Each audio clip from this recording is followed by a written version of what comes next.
Hey, good morning, Saints. Well, this is a little bit of a follow-up to the video I posted in the last day or two here, where I was talking about Nimrod, Tower of Babel, then and now.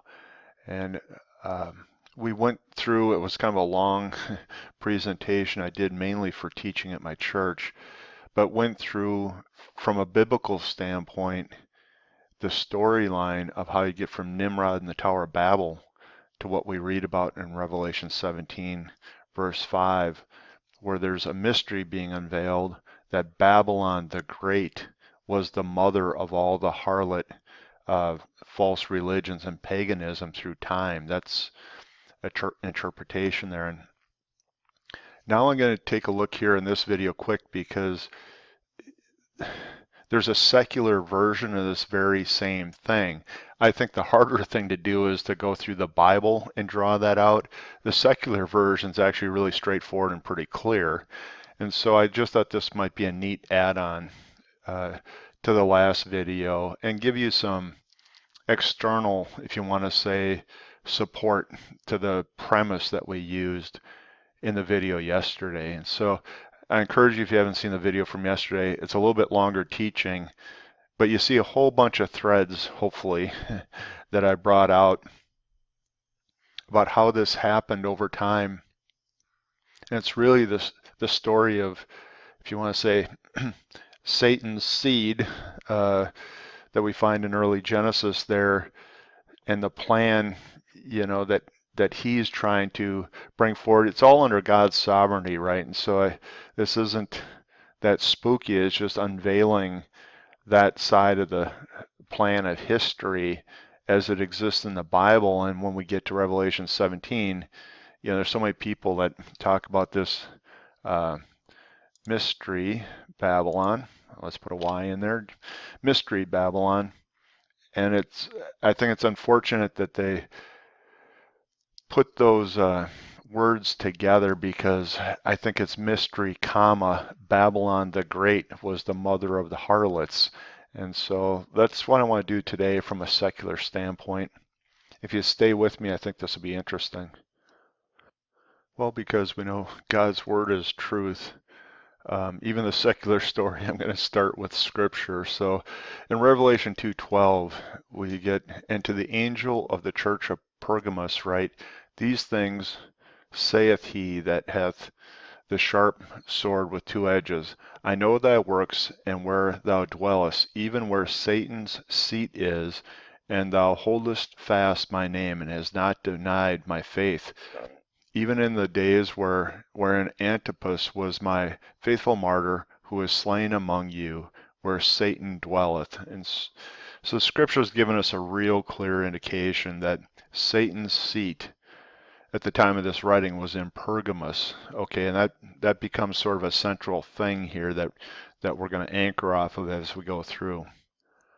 Now, there's a famous book out that was written quite a while ago called The Two Babylons by Alexander Hislop, and let's take a look at just an excerpt from there. Now, he's quoting some historical accounts here.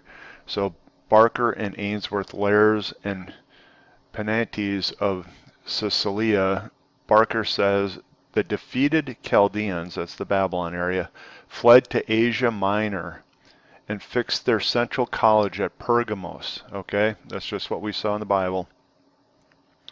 Hang with me on these names here. Phrygia was so remarkable for the worship of Cybele, and Attis formed part of the kingdom of Pergamos. Mysia also was another of the Mysians in the Paschal Chronicle, and are said to have descended from Nimrod. The words are Nimrod, the huntsman and giant, from whence came the Mysians. Lydia also, from which Livy and Herodotus, who was probably regarded as the first historian, I think he was in the 400 or 500s BC, say the Etrurians formed part of the same kingdom. For the fact that Mysia, Lydia, and Phrygia sorry, I'm having a problem with some of these words, were constituted parts of the kingdom of Pergamos. I guess this is in Smith's Classical Dictionary. Keep hanging with me. The kings of Pergamos, in whose dominions the Chaldean Magi found an asylum. Now this is important because the Magi were the soothsayers and astrologers and pagan religious aspects of ancient Babylon, right? And they found asylum in Pergamos, where evidently by them and by the general voice of paganism that sympathized with them, put into the vacant place which Belshazzar and his predecessors had occupied. They were hailed as the representatives of the old Babylonian god. This is evident from the statements of Pausanias, whose first quote the following words from the oracle of prophetess called Phineas in reference to the Gauls. But divinity will still more seriously afflict those that dwell near the sea. However, in a short time after, Jupiter will send them a defender, the beloved son of Jove, nourished bull, who will bring destruction on all the Gauls. Then in his comments he follows, Phineas in this oracle means by the son of the bull, Atulus, king of Pergamos, who the oracle of Apollo called Terkirion, or bullhorned. By this title, given by the Delphian god, proves that Atulus, whose dominions the Magi's had their seat, had been set up and recognized in the very character of Bacchus, the head of the Magi. Thus the vacant seat of Belshazzar was filled, and the broken chain of the Chaldean succession renewed.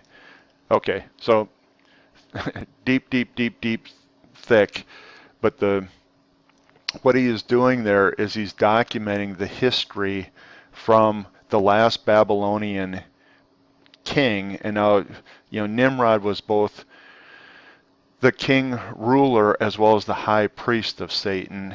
There was a succession of kings that sat in, quote, Nimrod's seat, and it ended with Belshazzar, and that's biblical, Belshazzar, the handwriting on the wall story, okay? And so what they're saying now is it was really King Cyrus, the Medo-Persians, and this is biblical, came in, handwriting on the wall, killed Belshazzar, the princes of Belshazzar, from the priestly class, the pagan priestly class, the Magi, were the ones that were driven out of the land. And where did they go? They went to Pergamos. So they're the princes that went to Pergamos, and that's where the Magi found the asylum. Okay, so that's an interesting connection all the way through. At first, the Roman pontiff had no immediate connection with Pergamos and hierarchy there, yet in the course of time, the pontificate of Rome and the pontificate of Pergamos came to be identified. Pergamos itself became part of the parcel of the Roman Empire when Attalus III, the last of its kings, at his death left by will all of his dominions to the Roman people, BC 133. Sometime after the kingdom of Pergamos was merged with the Roman dominions, there was no one who could set himself up openly and adversely lay claim to the dignity inherent to the old title of the kings of Pergamos. So the original powers, even of the Roman pontiff, seem to have been by that time abridged, but somewhere Julius Caesar, who had previously elected Pontiff Maximus, also became emperor, the supreme civil ruler of the Romans then, as head of the Roman state and head of the Roman religion. Okay, so you can see what I'm trying to document here is the shift of that original seat of Nimrod and the original pagan religion of Nimrod, Semiramis, and Tammuz existed in the succession of kings right down to Belteshazzar. And then when God put an end to that rule with the handwriting on the wall in Daniel there, the princes and the Magi left uh, that area of Babylon, Mesopotamia, and they moved to Pergamus. And now what we're learning is the way that that ruling pontificate, if you want to say the political side, moved in 133 BC down to Rome, and then Rome declares itself the head, of the whole kingdom, taking on the role of Pontificus Maximus under Julius Caesar. And now, we could keep going with this, but then also the religious side of this comes down as well. And I just want to go now to a excerpt from this Finis Dake, who was another preacher, and he actually had a Bible edition that he did the commentary on. I got this out of a layman's commentary on Revelation, but it's just the history part more than anything that I'm interested in. So after the nations were scattered abroad, Babylon continued to be the seat of Satan until it was taken by Xerxes. There's that story in 487 BC. The Babylonian priesthood was then forced to leave Babylon and move to Pergamum. Okay, we saw it with more detail in that prior article, but there's the summary, which was the headquarters for some time. When Attalus the pontiff and the king of Pergamon died in 133 BC, he bequeathed the headship of the Babylonian priesthood to Rome. When the Etruscans came to Italy from Lydia, the region of Pergamos, they brought with them the Babylonian religion and rites. They set up a pontiff who was the head of the priesthood and had power of life and death over them. Later, the Romans accepted the pontiff as their civil ruler. Julius Caesar was made supreme pontiff of the Etruscan order in 74 BC, and in 63 BC was made supreme pontiff of the Babylonian order, thereby becoming heir to the rights and title of Attalus. Okay, so that's how you get the headship going from the seat of Satan down to Rome, and then the priesthood establishing itself in Rome. And unfortunately, that's the priesthood of the Vatican.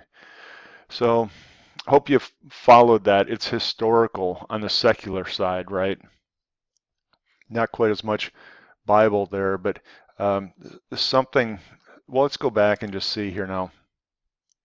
So we looked at these references here to the two Babylons and the excerpt, the historical excerpt from this Finis Dake. And I just want to bring forward something else that kind of meshes in with this before we close with that Revelation 17:5 reference. And this is just something that's on my mind a little bit here. So when President Obama received the nomination for the DNC in 2008, he built a replica of this same Pergamum altar in the Denver Broncos stadium. And then, of course, here's the big party that they threw. But why did he build the seat of Satan inside of this football stadium? And people have all sorts of suspicions around Denver and what it's being used for anyways. And this is where he builds the seat of Satan to accept the presidential nomination. Now, for me, I'm not as conspiratorial on the role of President Obama in anything, as much as I think this speaks to his ideology. And I know people go back and forth where he personally declares to be a Christian, but publicly seems to support the Muslim belief far more than the Christian belief. To me, that's part of this notion of the Hegelian dialectic, where Hegel was a proponent of this notion of where you have two extreme opposites, And where they come together and cause tension is where you have the opportunity to create a synthesis or a new plan. And in all of the secret societies of the past, you go back to the Rosicrucians and you come forward to the Illuminati. This is the program that they use to initiate wars and to control things. Is you have Democrats and Republicans, you have, forget what's in Britain, it's the Tories and the whatever. You see this really polar opposite thing happen, and then as everybody gets all whipped up and hating each other, then all of a sudden you get something proposed that sounds reasonable, but the thing that was proposed is part of the original plan. And so it keeps playing itself out over and over. Anytime you get people all wound up on a certain issue, it's left and it's right, or it's Muslim and Christian, or it's Muslim and Judaism, actually, if you go back to Albert Pike's prediction of the three wars. And then you get the synthesis that somehow destroys the other two views because we found the better way. Well, I really think that's what's going on with the Muslim Christian thing potentially behind his viewpoints. If you ask me what's the base of his philosophy, I think it's the base of most people in political office today. It has to do with the seed of Satan, and I think it's being demonstrated here when he accepted the nomination. And it replayed itself again when he went June 19th, 2013 to Germany, and at the Brandenburg Gate, which is right outside of the actual museum that Hitler brought the actual altar of Zeus to Germany, and we know what happened with him. Now this is in a museum that President Barack Obama went to right after this speech here at the Brandenburg Gate, which is in Berlin, where that museum is at. And so I just want to kind of put that out there to show that this transition from the ancient Babylon to the current day Babylon, and what I'm going to say is we're coming full circle here in 17:5 in Revelation. We have, and upon her forehead was a name written, mystery, comma, Babylon the Great, the mother of harlots and abominations of the earth. And I think part of our end time eschatology has got to be looking for this Babylon showing up in the last days. And from the evidence I gave you in the video yesterday, biblically, I think it's there in spades, as well as looking at the secular imagery that they're using. And I'll argue here from a secular story, you can get to the same place where that kingship that Nimrod established, the original one world ruler, one world priesthood of his pagan religion, and him being the high priest of Satan according to the pagan thought, that seat transfers all the way down through the different kings in Babylon till you get to Belshazzar, and then at the point of the handwriting on the wall, he dies, and the princes of that kingdom move to Pergamum, which then God calls the seat of Satan. And from there, it transitions politically and religiously then to Rome.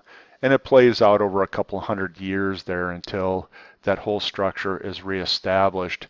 But it's why you see when Christianity was adopted by the Roman Empire, all the original idols of the Roman version of Nimrod, Semiramis, and Tammuz got reskinned, if you want to say, to be a Christian equivalent. The Mother Mary statue of Semiramis being called the Mother Mary, with the baby Tammuz being called the baby Jesus, and the reskinning of things to fit sort of the Christian theme. And that's why you have all these crazy Babylonian symbols still in the Roman papacy, the hexagram and the different, what do you want to say, obelisk out in St. Peter's Square, and the sun dial and the symbol that's in that in St. Peter's Square, and all the things that we got into yesterday that are dripping with the ancient Babylonian religion are here today, based out of Rome, and there's a secular story with how it got there. So I hope that was a little bit more helpful. It's the secular version that backs up the sort of biblical version I was trying to draw out yesterday. And just God bless you, saints. This is to me, this is a big part of this end time story, and I just hope you see the same thing. It just speaks to how close we are because all these pieces are in place. God bless.